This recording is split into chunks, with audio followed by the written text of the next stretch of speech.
car shopping. You know, that's one of my hobbies. So let's go and check it out together. Soy el fuego que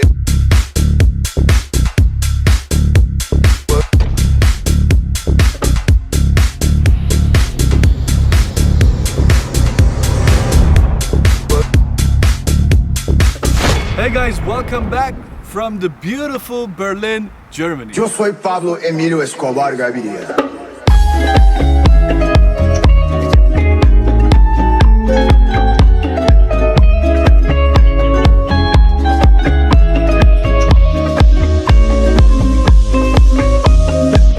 soy el fuego que arde tu piel, soy el agua que mata tu sed. Plata o plomo.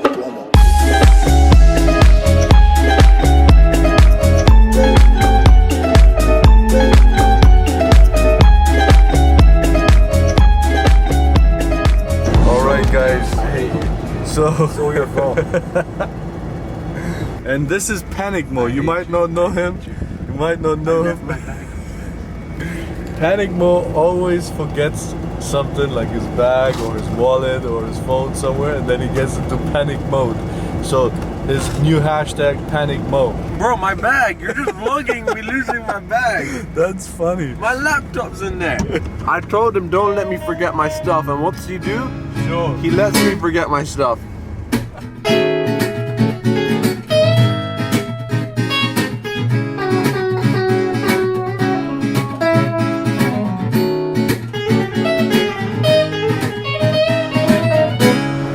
Alright guys, now I came to my friend's place to do some car shopping.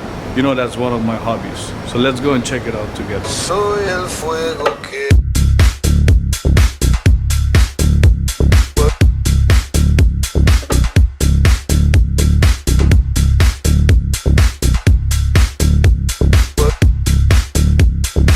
soy el fuego que Alright, now that you've seen all the cars or most of the cars, which one do you think is the best?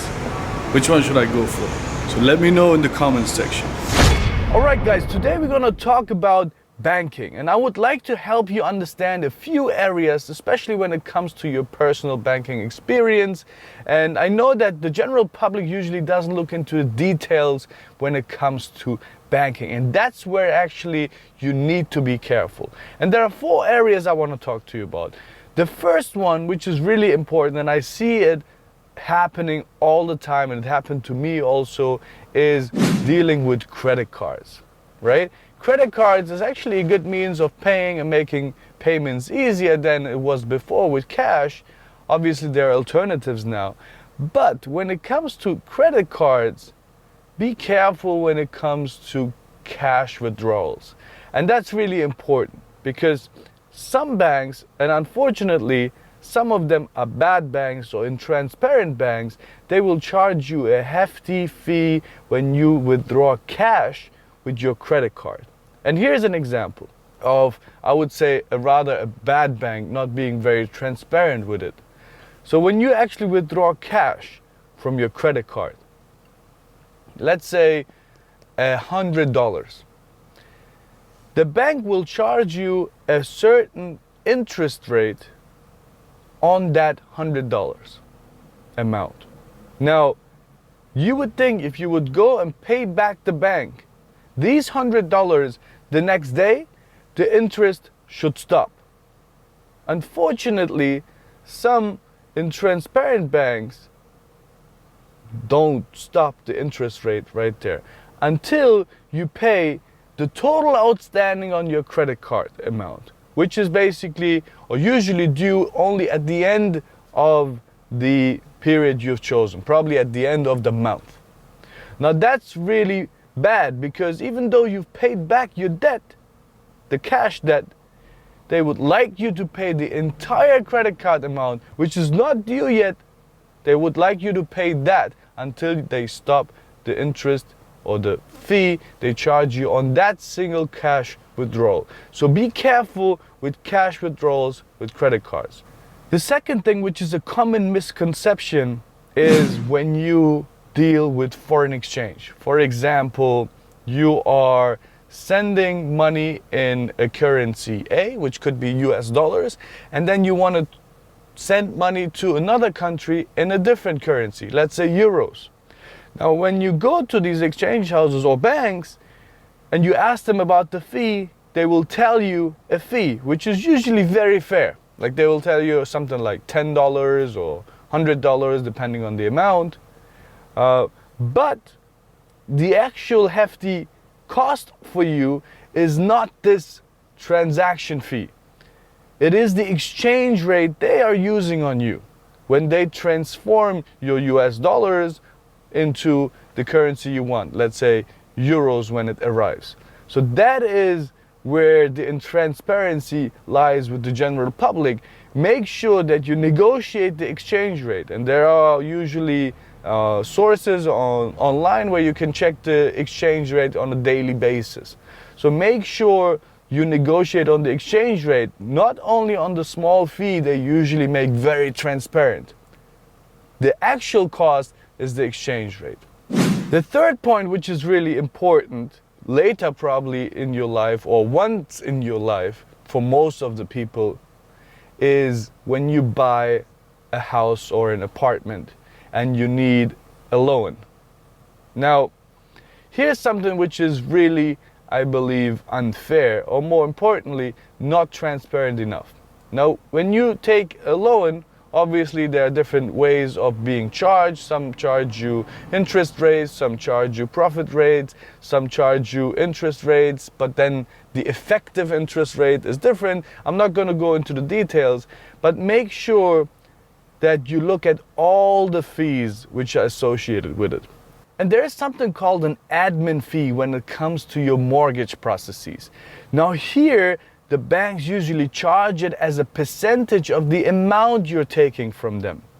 Now the administration costs usually should not differ depending on the amount you're taking. So be careful when they say admin fee, they actually refer to an additional commission they take or an additional margin they take on your loan. So make sure you mix it with the interest you are actually being charged, and that is your effective cost at the end of the day. Now, why they make it a percentage of the loan and call it an administration fee is a question mark in my head, but make sure you were aware of it. Last but not least, I would like to talk to you about privacy. Now, banks have the duty to actually protect your privacy and anything around your account details. Now, when you go to a teller, you usually ask for a form of ID to verify that you're the authorized person to get that information. When you go to an ATM machine, usually you ask for a PIN, which then verifies your identity. Now, some banks are not really good at protecting your privacy. Let's say you're going with a debit card and you do not have a PIN number of that account and deposit the minimum amount.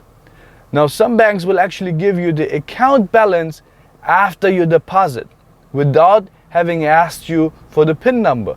This basically means you could buy anyone's account balance by depositing the minimum amount the ATM machine is asking you. Usually that's around, I don't know, $3 or $5, and it will give you the account balance after you deposit without having asked you for a PIN. Now that does not really protect your privacy. Same thing with banks which are connected with telecommunication companies, where you can enter any phone number and it will give you the outstanding bill amount for that phone number. Now this is something which also needs to be protected. Having said that, some banks could actually verify your identity by sending you an SMS on that mobile number to make sure that you are the person inquiring about the bill. Having said that, make sure you go with the good banks. There are a lot of good banks in this world, and there are some which are not really looking into the details when it comes to privacy, when it comes to transparency, and when it comes to protecting your rights as a consumer.